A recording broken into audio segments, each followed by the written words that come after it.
Hi, welcome to ANR tutorials. నుంచి మనకి ఒక అప్డేట్ అయితే వచ్చింది మనకి. సో రైల్వే కేంద్ర మంత్రి గారు 7వ తారీఖు ఒక ఒక సమీక్ష అనేది నిర్వహించారనమాట. మనకి హై పవర్ కమిటీ అనేది మార్చ్ 4వ తారీఖు అయితే మార్చ్ 7న కేంద్ర మంత్రి గారు అదేవిధంగా రైల్వే బోర్డు కొంతమంది అధికారులు కలిసి ప్రెస్ మీట్ సమక్షం అయితే దానిపైన ఒక కీలక నిర్ణయం అనేది తీసుకున్నారు. ఆర్ఆర్బీ ఎన్టీపీసీ రిజల్ట్స్ గురించి, అదేవిధంగా ఆర్ఆర్బీ గురించి, CBT2 ఎగ్జామినేషన్ గురించి, అదేవిధంగా మెడికల్ స్టాండర్డ్స్ గురించి. అయితే అన్అఫీషియల్గా వాళ్ళు ప్రెస్కి చెప్పింది ఏంటి అనేది మనం ఒకసారి క్లియర్గా చూద్దాం. మీరు ఈరోజు హిందీ న్యూస్ పేపర్లో చూసుకున్నట్లయితే మంత్రి గారి ఫోటోతో సహా ఆర్టికల్ అనేది ప్రచురించడం జరిగింది. దాన్ని మీకు తెలుగులో ఎక్స్ప్లెయిన్ చేస్తున్నాను. ఇది అన్అఫీషియల్గా వాళ్ళు ప్రెస్కి చెప్పారు. అఫీషియల్గా ఈ వారంలో వస్తుంది నోటీస్ అనేది కూడా వాళ్ళు క్లియర్గా చెప్పడం జరిగింది. ఈ వారంలో నోటీస్ ఇస్తా అన్నారు. అంటే వాళ్ళు ఏం నిర్ణయం తీసుకున్నారు, ఎగ్జామినేషన్స్ ఎప్పుడు ఉంటాయని చెప్పేసి ఈ వారంలో ఇస్తా అన్నారు. సో వాళ్ళు చెప్పింది క్లియర్గా చూద్దాం. ఫస్ట్ ఎన్టీపీసీ గురించి చూద్దాం, తర్వాత గ్రూప్ డి గురించి మాట్లాడుకుందాం. ఎన్టీపీసీ రిజల్ట్స్, ఈ రిజల్ట్స్ అనేది 2 భాగాలుగా ఇచ్చే అవకాశం ఉంటుంది. అంటే 2 విధాలలో ఏదో ఒక విధంగా ఇచ్చే అవకాశం ఉంటుందని చెప్పేసి హిందీ న్యూస్ పేపర్లో ఆర్టికల్ అనేది వచ్చింది. సో ఫస్ట్ అనేది అందరు కోరుకుంది ఏంటి అంటే యూనిక్గా 7 లక్షల మందిని సెలెక్ట్ చేయాలని చెప్పేసి. సో యూనిక్గా 7 లక్షల మందిని సెలెక్ట్ చేయాలనేది ఒకటి. అదేవిధంగా రెండోది వాళ్ళు ఏమన్నారంటే 1:20 ఇప్పుడు రిలీజ్ చేసాము. అంటే మొన్న రిజల్ట్స్ వచ్చేపాటికి 1:20 రిలీజ్ చేసాము. కానీ ఈసారి మళ్ళీ ఇంకొక 20 ఎక్స్ట్రాగా ఇస్తాం. అంటే 1:40 నిష్పత్తిలో మేము రిజల్ట్స్ తీసి సేమ్ అంతకుముందు ఇచ్చిన విధంగానే లెవెల్ వైజ్గా లెవెల్ 2కి, లెవెల్ 3కి, లెవెల్ 4కి, లెవెల్ 5కి, 6కి 1:40 నిష్పత్తిలో కాంపిటీషన్ తీసి రిజల్ట్స్ ఇస్తామని క్లియర్గా చెప్పడం జరిగింది. అయితే అందరూ యూనిక్ నెంబర్స్ కోరుకుంటున్నారు. అంటే ఏంటి, లెవెల్ 2కి క్వాలిఫై అయిన వాడు లెవెల్ 3లో కూడా ఆ నెంబర్ ఉండొద్దు, లెవెల్ 3కి క్వాలిఫై అయిన వాళ్ళకి లెవెల్ 4లో నెంబర్ ఉండొద్దు. మీరు జస్ట్ 1:20 నిష్పత్తిలో 7 లక్షల మందిని డైరెక్ట్గా మీరు క్వాలిఫై చేయాలని చెప్పేసి స్టూడెంట్స్ నుంచి అభ్యర్థనలు అనేవి వెళ్ళాయి. సో ఈ రెండిట్లో ఏదో ఒకటి మేము ఫైనల్ చేసి మీకు నోటీస్ అనేది ఇస్తామని చెప్పేసి వాళ్ళు క్లియర్గా చెప్పడం జరిగింది. 100% ఖచ్చితంగా ఈసారి ఎవరైతే మొన్న వచ్చిన రిజల్ట్స్లో క్వాలిఫై అవ్వలేదో, ఒక 2-3 మార్కులతో కావచ్చు, లేదా 4 మార్కులు కావచ్చు, 5 మార్కులతో కావచ్చు, క్వాలిఫై అవ్వలేదో వాళ్ళందరికీ న్యాయం జరిగే అవకాశం ఉంటుంది. అదేవిధంగా పోయినసారి ఎవరైతే రిజల్ట్స్లో క్వాలిఫై అయ్యారో వాళ్ళు మాత్రం అలాగే ఉంటారు, క్వాలిఫై లిస్ట్లోనే ఉంటారు.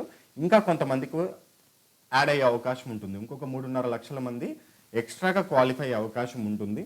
సో కాబట్టి నోటీస్ వచ్చే వరకు, అఫీషియల్ నోటీస్ వచ్చే వరకు వెయిట్ చేద్దాం.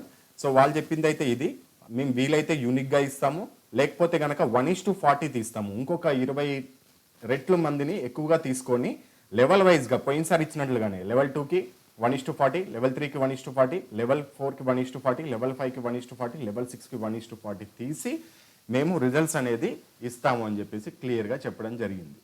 సో ఇది జరిగే విషయమేనా అంటే మరి నమ్మొచ్చా అంటే ఇక్కడైతే నమ్మొచ్చు. మనం ఇది 1:40 నిష్పత్తిలో తీసి వాళ్ళు కొత్త రిజల్ట్స్ ఇస్తారనేది నమ్మొచ్చు. ఇక్కడ ఎటువంటి లా ప్రాబ్లమ్స్ అనేది రాదు, కోర్ట్ ఇష్యూస్ అనేది రాదు. ఎంత నిష్పత్తిలో తీసుకోవాలనేది బోర్డు చేతిలో ఉంటుంది. వాళ్ళు నోటిఫికేషన్లో కూడా మెన్షన్ చేస్తారు.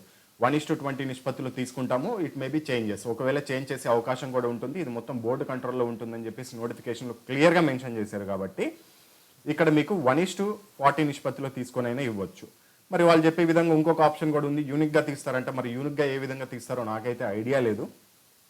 మరి వాళ్ళు ఆ విధంగా కూడా చెప్తున్నారు, యూనిక్గా తీసి 7 లక్షల మందిని ఇస్తాము అని చెప్పేసి.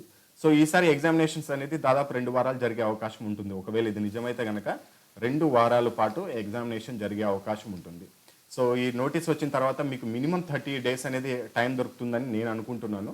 ఎందుకంటే వెంటనే ఎగ్జామినేషన్ పెట్టారు. ఆ తర్వాత ఈ ఎన్టీపీసీ ఎగ్జామినేషన్ తర్వాత మీకు గ్రూప్ డి ఎగ్జామినేషన్ అనేది ఉండే అవకాశం ఉంటుంది. సో గ్రూప్ డికి ఖచ్చితంగా CBT2 తీసేస్తామని అయితే వాళ్ళు క్లియర్గా చెప్పడం జరిగింది. CBT2 ఎగ్జామినేషన్ అనేది ఉండదని చెప్పారు. అదేవిధంగా పాత మెడికల్ స్టాండర్డ్స్ మాత్రమే కొనసాగిస్తామని క్లియర్గా చెప్పారు. సో CBT2 ఉండడం వల్ల ఎందుకు లాస్ అవుతాం అనేది మనం అంతకుముందు క్లియర్గా తెలుసుకున్నాం. CBT2 ఉండడం ఒక పరంగా మంచిదే. కాకపోతే CBT2 పేరుతో వీళ్ళు మళ్ళీ 1 సంవత్సరం అనేది లేట్ చేస్తారు. CBT2 ఉండడం మంచిదని నేను ఎందుకు అంటున్నానంటే, ఉండడం మంచిది అంటే నేను CBT2కి సపోర్ట్ చేయట్లేదు. ఈ టైంలో అసలు CBT2 ఉండకూడదు. ఉంటే దానికి ఒక 1 ఇయర్ వేస్ట్ అవుతుంది. కానీ వాళ్ళు నిజంగా correct time to time examination పెడితే CBT2 పెట్టడమే మంచిది. ఎందుకంటే CBT2లో మనకి నార్మలైజేషన్ మార్కులో కంపారిజన్ ఎక్కువ ఉండదు అనమాట. ఇప్పుడు CBT1 ఒకే ఒక ఎగ్జామినేషన్ ఉండడం వల్ల నార్మలైజేషన్ మార్కుల్లో చాలా భారీ తేడాలు వస్తాయి. బాగా ఎగ్జామినేషన్కి రాసిన అతనికి 2-3 మార్కులే ఒక్కోసారి కవర్ అవ్వడం జరుగుతుంది. ఇంకొక అతనికి 14-15 మార్కులు కూడా కవర్ అవ్వడం జరుగుతుంది. ఎక్కువ రా మార్క్స్ వచ్చిన అతనికి జాబ్ రాకపోతుండొచ్చు. తక్కువ రా మార్క్స్ వచ్చి నార్మలైజేషన్లో ఎక్కువ మార్కులు వచ్చి జాబ్ వచ్చే అవకాశం ఉంటుంది. కానీ CBT2లో తక్కువ మంది వస్తారు కాబట్టి అప్పుడు మన నార్మలైజేషన్ మార్కులో ఎక్కువ తేడా అనేది ఉండదు. ఒకళ్ళకి 5 మార్కులు కలిస్తే ఇంకొకరికి ఖచ్చితంగా 6 మార్కులు కలుస్తాయి, లేకపోతే ఇంకొకరికి 4.5 మార్కులు కలుస్తాయి, లేకపోతే 7 మార్కులు. ఈ విధంగా ఒక రేంజ్లోనే మార్క్స్ కలిసే అవకాశం ఉంటుంది. CBT2 ఉండడం మంచిదని నేను అందుకనే అంటున్నాను ఇప్పుడు. కాకపోతే ఈ టైంలో ఉండకూడదు. ఎందుకు ఉండకూడదు అంటే CBT2 పేరుతో మళ్ళీ ఒక 1 ఇయర్ వేస్ట్ చేస్తారు. అందుకనే స్టూడెంట్స్ అందరూ కలిసి మనకు CBT2 వద్దు, ఒక CBT1 పెట్టేసి అదేదో ఈవెంట్స్ పెట్టేసి మాకు తొందరగా అపాయింట్మెంట్స్ లెటర్ ఇస్తే ఒక పని అయిపోతుందని చెప్పేసి అందరూ కోరుకున్నారు. సో అందుకని మనం కూడా ఇప్పుడు CBT2 వద్దు అనే కోరుకుందాం. ఇక అదేవిధంగా మెడికల్ స్టాండర్డ్స్ వచ్చేసి పాత మెడికల్ స్టాండర్డ్స్ని కొనసాగిస్తామని కూడా క్లియర్గా మెన్షన్ చేయడం జరిగింది.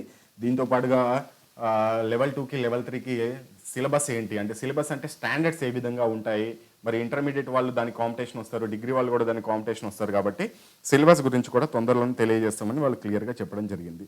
ఏది ఏమైనా సరే కానీ ఏదో ఒక కేసులో సుప్రీంకోర్టు ఒక ఆర్డర్ అనేది ఇచ్చింది.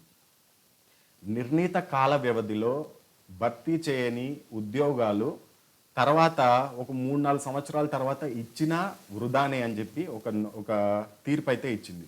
దాని ప్రకారం భారతదేశంలో ఎటువంటి నోటిఫికేషన్ వచ్చినా సరే స్టేట్ గవర్నమెంట్ కానీ సెంట్రల్ గవర్నమెంట్ కానీ ఒక నిర్ణీత కాల వ్యవధి అనేది నోటిఫికేషన్ ఇచ్చినప్పుడే మెన్షన్ చేసేసి పలానా రోజున మనకి ఆన్లైన్లో అప్లై చేసుకోవడానికి స్టార్ట్ అవుతుంది, పలానా రోజున ఎండ్ అవుతుంది, ఎగ్జామినేషన్ డేట్ ఇది, రిజల్ట్ డేట్ ఇది, అపాయింట్మెంట్ డేట్ కూడా ఇది అని క్లియర్గా మెన్షన్ చేయాల్సిన చట్టాలు అయితే రావాలి. అలా వస్తేనే మనకి ఎవరైతే గవర్నమెంట్ జాబ్స్ మీద హోప్స్ పెట్టుకొని ప్రిపేర్ అవుతున్నారో వాళ్ళకి పక్కా న్యాయం జరిగే అవకాశం ఉంటుంది.